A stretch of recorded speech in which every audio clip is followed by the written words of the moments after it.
ഐശ്വര്യ മോളോ? അല്ല, മോളെന്താ ഒരു മുന്നറിയിപ്പും ഇല്ലാതെ? അത് അർജുൻ ഇവിടെ ഇല്ലല്ലോ.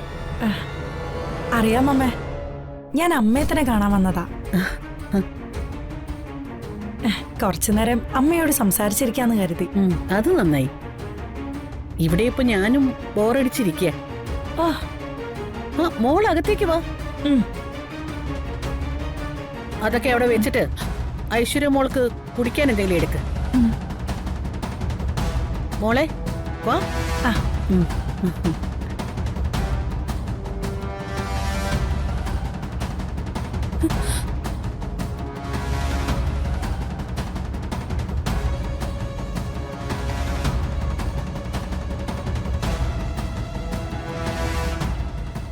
മോളെ ഇരിക്കേ.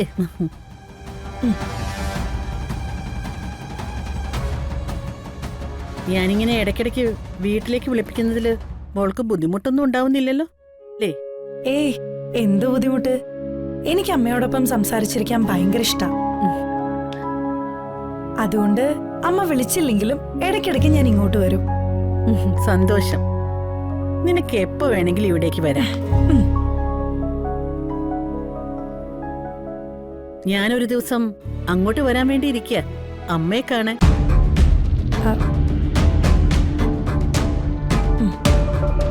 വിവാഹകാര്യം അമ്മയോടും അച്ഛനോടും ഒക്കെ സംസാരിച്ച് നമുക്ക് ഉറപ്പിക്കണ്ടേ? അല്ല, അമ്മയല്ലേ രാജകുടുംബത്തിലെ അംഗമാണെന്ന് പറഞ്ഞത്? അമ്മയുടെ അമ്മ. ഓ, മുത്തശ്ശിയായിരുന്നു രാജകുടുംബത്തിലെ അംഗം. മോളുടെ മോതിരം അന്നിവിടെ മിസ്സായില്ലേ?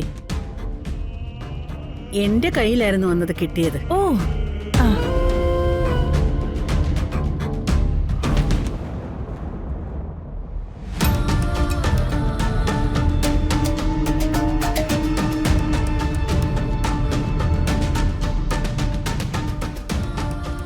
അത് അന്ന് ഞാൻ നോക്കിയപ്പോ അതിലെ രാജമുദ്ര ഞാൻ കണ്ടിരുന്നു. അത് എനിക്ക് പരിചയമുള്ള രാജമുദ്രയാ. അമ്മയുടെ കുടുംബം ഇളവുദേശം കൊട്ടാരവുമായിട്ട് എന്തെങ്കിലും ബന്ധമുണ്ടോ? ഇളവുദേശം കൊട്ടാരത്തിലെ അംഗമാണോ മോളുടെ അമ്മ? ആണെന്ന് തോന്നുന്നു. ഞാൻ കുഞ്ഞായിരുന്നപ്പോ ഞങ്ങൾ അവിടെ നിന്ന് പോന്നെന്നാ അമ്മ പറഞ്ഞു കേട്ടിട്ടുള്ളത്. പിന്നെ ഈ റോയൽ സീൽഡ് കാര്യമൊന്നും എനിക്കറിഞ്ഞൂടമ്മേ. മോള് അമ്മയോട് വിശദമായിട്ടൊന്ന് ചോദിക്കേ. ആ രാജകുടുംബം തന്നെയാണെങ്കിൽ വേറെ കുറച്ച് കാര്യങ്ങൾ കൂടി എനിക്ക് അറിയാനുണ്ട്. അതാ. ഞാൻ ചോദിക്കാം അമ്മ.